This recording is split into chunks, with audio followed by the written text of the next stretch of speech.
Sa isang napakagandang lugar na ito at napakalawak na lupain, makikita natin ang isa sa pinakamalaking proyekto na ginawa dito sa Pilipinas. Ito ang tinatawag nilang solar panel project. Anong company ang nagpatayo niyan, sir? Tibiya. So mamaya alamin po natin kung ilang watts yung mga ini-install nila at masilip natin yung kaloob-looban. Sa pamamagitan ng solar panel na ito ay kaya itong mag-supply ng kuryente sa iba't ibang lugar dito sa Pilipinas. Ngunit saan nga ba ito matatagpuan? At sino-sino ang mga nakikinabang? At paano ito gumagana? Yan ang aalamin natin.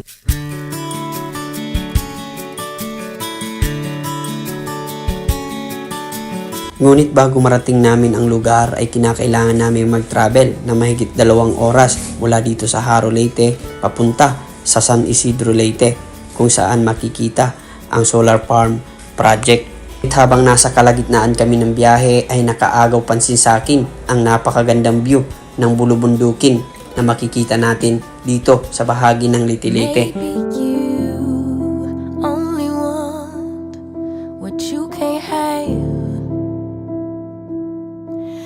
Never seem to be satisfied till it all goes bad.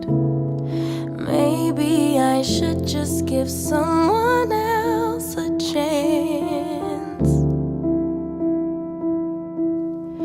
Why should I sit alone and be sad? Tara, akyat po tayo. So isa ito sa mga undiscovered tourist destination. It's not fair to me or my heart. I was forced to start over when we fell apart. Could've had it all. Sobrang ganda dito, oh. Talagang kulay green yung mga dahon na nandito sa kabundukan. Yung palibot talagang nakaka-refresh. Ayan, oh. Ito yung tinatawag nilang Little Batanes. So kung i-assess natin yung lugar, ay pwede dito talagang mag-camping, picnic, mag-photoshoot. Ayan. Malinis din ang lugar. Ayan po. So walang bayad pumunta rito. Anytime, malaya po kayo. Pero wag lang tayong magkakalat ng mga basura kung magpupunta tayo dito. Tingnan nyo naman, Malabatanes, ang ganda.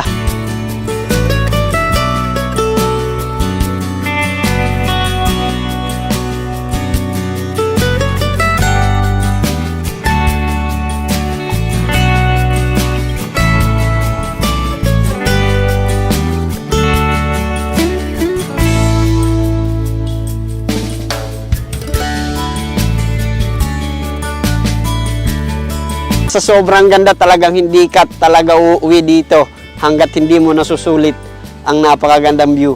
Dahil nga malayo pa yung pupuntahan natin ay didiretso na tayo papunta ron sa San Isidro, Leyte.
So pagkalipas lamang ng mahigit 2 oras na biyahe mula dun sa Haro, Leyte, ay narating natin itong Barangay Daha, Dako, San Isidro, Leyte, kung saan makikita ang napakaraming solar power na nandito sa area. Isang proyekto ng Tibia Company. Ayan, isa ito sa mga pinagkukuhaan ng supply ng kuryente dito sa bahagi ng San Isidro Leyte. Makikita po natin itong area ay nakabakod at bawal po tayong pumasok basta-basta kung hindi tayo magpapaalam. So nandito sila sir, yung mga nagtatrabaho dito. Ayan. Sir, kaway kayo sir. Alvin. So si Sir Alvin at saka ito yung mga kasama niya nagkukumpuni sila ng motor. So break time nila dahil lunch ngayon, nandito sila sir. Katatapos lang nilang kumain. So mamayang alauna, balik na sila at patuloy na mag-install ng mga solar. Anong company ang nagpatayo niyan sir? Tibia. So mamaya alamin po natin kung ilang watts yung mga ini-install nila. Sana payagan po tayong makapasok at masilip natin yung kaloob-looban. So maraming salamat sa inyo sir. Maraming salamat po. Kaway kayo sa camera. Ayan. So dito masisilip lang po natin yung mga solar panel na ikinabit dito sa bahagi ng patag na kabukiran. Makikita po natin na dikit-dikit yung solar panel na in-install dito. Ayan, so malayo na po ito sa city, gaya naman dito in-install. Marami pong mga restriction sa loob kaya hindi mas agad-agad makakapasok. So, nasa area 6 na po tayo, ayan o. So mula doon sa gate, nasa area 6 na po tayo. So babalik po tayo doon sa area 1 para magpaalam po sa mga security guard. Mababasa po natin yung nakasulat na proyekto dito, San Isidro Solar Power Project. Ayan, Barangay Dako, San Isidro Leyte. So, yung may-ari ng company na gumawa ng proyektong ito dito ay Tibia. So, siguro Chinese ito. At mayroong nakalagay dito na safety start with S but it begins with you. So, Tibia Department ang isa sa mga nagpagawa ng mga proyektong ito dito sa San Isidro Leyte. So, ngayon ay susubukan po nating pumasok doon at ipakita yung mga loob ng mga solar. Magpapaalam po tayo sa guard kung papayagan tayong mai-document doon sa loob. So, kung hindi tayo payagan, wala tayong magagawa.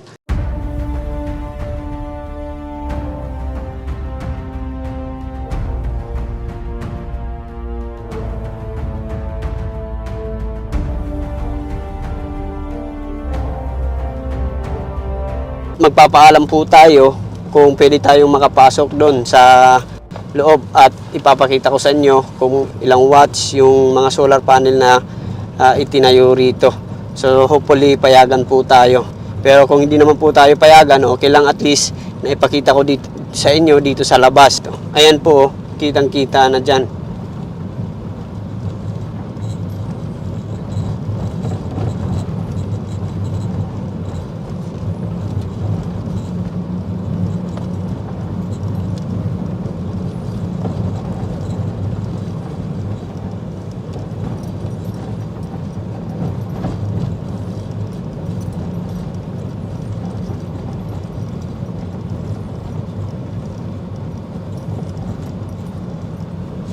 So, hindi po tayo pinayagang makapag-document doon sa loob, pero pwede lang daw dito sa labas. Sabi ng security guard, hindi po tayo pwede makapasok doon, pero pwede tayo mag-document dito sa labas. So, nakuha ko na yung mga impormasyon na kailangan ko. So, hindi lang natin alam ang meaning ng Tibia, pero yan yung pangalan ng company, pero hindi lang natin nakuha yung eksaktong meaning nito kasi bawal daw i-mention dito. So, pagmamayari ito ng Chinese, at isa ito sa mga pinagkukunan ng kuryente ng maraming kalapit na lugar dito sa San Isidro Leyte. Katulad na lang ng Tabango, Nabal, Biliran. So, malawak ang nasasakupan ng solar panel na ito kasi maraming mga nakakabenepisyo ng solar panel na itinayo dito. Katulad na lang ng mga taga rito sa San Isidro Leyte. Kung gaya naman, malaking bagay ang proyektong ito. So, Hanggang dito lang tayo sa harapan. Pwede daw dun sa itaas, mag-document, bawal ka lang lumapit dito. Tingnan mo. Ayan o, yung mga kagamitan dito sa labas.